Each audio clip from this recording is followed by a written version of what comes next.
ભરૂચ જિલ્લાના યાત્રિકો અને ટ્રાવેલ્સ દ્વારા આતંકી હુમલાના પગલે અમરનાથ યાત્રા હાલ પૂરતી રદ। ભરૂચ જિલ્લાના યાત્રાળુઓએ જમ્મુ કાશ્મીરના પહેલગામ ખાતે પર્યટકો પર થયેલા આતંકી હુમલાની પૃષ્ઠભૂમિમાં સુરક્ષા કારણોસર તેમના પ્રવાસ હાલ પૂરતા રદ કરવાનું નક્કી કર્યું છે। ભરૂચથી પહેલગામ માટે નીકળેલા 700 યાત્રિકોએ પોતાનો પ્રવાસ રદ કર્યો છે। આ ઉપરાંત દર વર્ષે ભરૂચમાંથી સરેરાશ 1500થી વધુ યાત્રિકો અમરનાથ યાત્રાએ જતા હોય છે, પરંતુ વર્તમાન પરિસ્થિતિને ધ્યાને લઈ તમામ પ્રવાસો અટકાવવામાં આવ્યા છે। ભરૂચ ટ્રાવેલ્સ એસોસિએશને પણ અમરનાથ યાત્રાના બુકિંગો અને પ્રવાસ રદ કર્યા છે। ભરૂચ જિલ્લામાંથી 1 મહિના બાદ જુલાઈમાં અમરનાથની યાત્રા જે દર વર્ષે જાય છે, તેમાં ભરૂચ જિલ્લામાંથી આશરે 1500થી 2000 લોકો અમરનાથ યાત્રાએ જાય છે।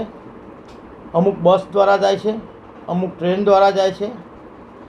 એ તમામે બધાએ પોતાની યાત્રા રદ કરી છે ને અમારે ત્યાંથી પણ જે બસો જે ઉપડે છે ભરૂચ જિલ્લામાંથી અલગ અલગ ગામેથી, અલગ અલગ તાલુકેથી, તે સર્વે બધા ટ્રાવેલ્સ ભાઈઓએ પોતાનું બુકિંગ કેન્સલ કરી અને ત્યાંનો પ્રોગ્રામ રદ કરેલ છે અમરનાથનો।